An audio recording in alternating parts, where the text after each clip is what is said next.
Yeah, back in like November 2024, I was dating a girl. Not really dating, I guess I was seeing another model on the side kind of thing. Mm. And have you ever heard of the concept of like a twin flame? Yeah. Yeah, okay. So she's like a hard spiritual connection and stuff. So like more or less just really affects me. But look, you break it down for someone who doesn't know what it is, though. Yeah, so um now Mm. if you want to if we can go full woo woo with it and call us Let's go okay, as woo as possible. twin flame is like your other half, your other part of your soul. And So a so soul is split into two, and then you you could both say halves of that, the yeah. same soul. Okay. But the way I kind of look at it these days after being through all this is it's just somebody who you have an extremely strong connection with. They can trigger the shit out of you. Mm. You can have the best love life ever. And it's like everything just flows effortlessly, or you'll trigger the hell out of each other into all kinds of things. So Mm. it's, I don't know if I want to call it a dramatic relationship, but it's intense. It's super intense. So anyway, for 2 years, I had this on and off thing with this girl. And then we had a full on crash out. Like we had full on crash out. We're like ugly crying with each other and all this kind of things.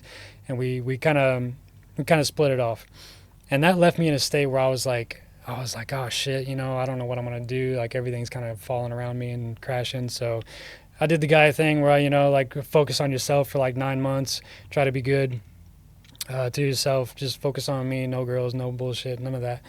And then I went to another event 9 months later, where my twin flame was there, and she was part of the event, but she had a boyfriend at the time.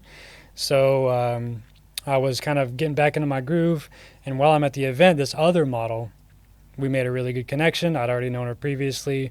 We've been hanging out and chatting the whole event. Really good connection. The day after the event, everybody was going home. We hung out, ended up sleeping with each other that afternoon. Beautiful time, beautiful connection, beautiful sex, beautiful, like everything was great. Went on a walk afterwards. It was just great. And then we even talked about like, okay, well, this won't be a thing. We're just gonna have a good time with each other. See you later. So that's what happened. Well, a couple days after that, I'm back home in the States, and I get a text from the twin flame connection, right? And she's like, "Hey, question," and I was like, "Answer." And she goes, "How would you feel if I fucked your best friend?" And I was like, "Oh shit." So then I get to proceed like a paragraph and paragraph and paragraphs of just chewing my ass out. And it's literally for no reason, right? She's got a boyfriend.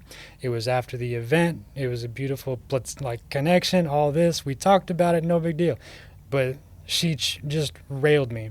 And the problem with that is because she did it with a bunch of people.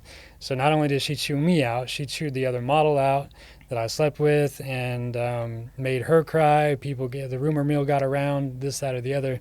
So then, now what does that do? That affects my reputation in photography. And your reputation as a man in photography is everything. Mm. Because if you're running around You like, can't be sleazy. no, you can't. It's not acceptable at Not all. acceptable at Not all. even slightly. Not even, yeah, exactly. Not even slightly. So, There can't be a hint. yeah, and I'll tell you what, models have a really good sense for that. Like if you're going into a photo shoot and you thinking you're going to try to sleep with some woman because she's hot, Mm. they know that right away. Mm. They feel it in the air immediately. And I've never had that reputation. So anyway, yeah. So word got around that I slept with this, and so that, and like I said, because the twin flame connection is like a really like hard connection, very triggering. It sent me into what people call a full-on spiritual awakening. Like I woke up different one day, lost all my sex drive, uh, super empathic, super sensitive to everything going on around me, and but what that also triggered was I got really scared to try to like do anything with women. Really scared. That makes a lot of sense. Yeah, because I mean you got to remember, like I said, like the most girls that I'd be dating would be models, Mm. and so now I had a traumatic event happen to me where it was with another model, and another model freaked out, and my reputation got slammed for it. So you're worried about, sorry to cut in, No, but no. you're worried about, so does this model know about what happened? And would she reject me or look badly upon me because she's already heard and she now thinks I'm a creep? Or would she do something like that to me in the future? Would she do what my twin flame did? It was actually the first one, so Mm. it was like more or less just like all my confidence was gone.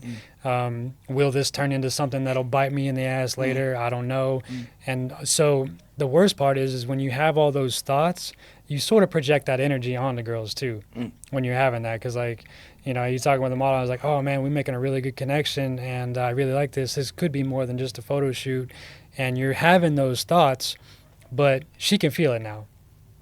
Now, the last time I slept with that other model, I had all those same thoughts, but they were all on the positive. It was like, man, this is a great connection, and it all went organically and flowed perfectly. But since I got traumatized by that event, now all that energy is wrapped up in like, oh man, I don't know if I should, or if I should try to, do I try to take this further, because we have a really good connection, I can feel it, right?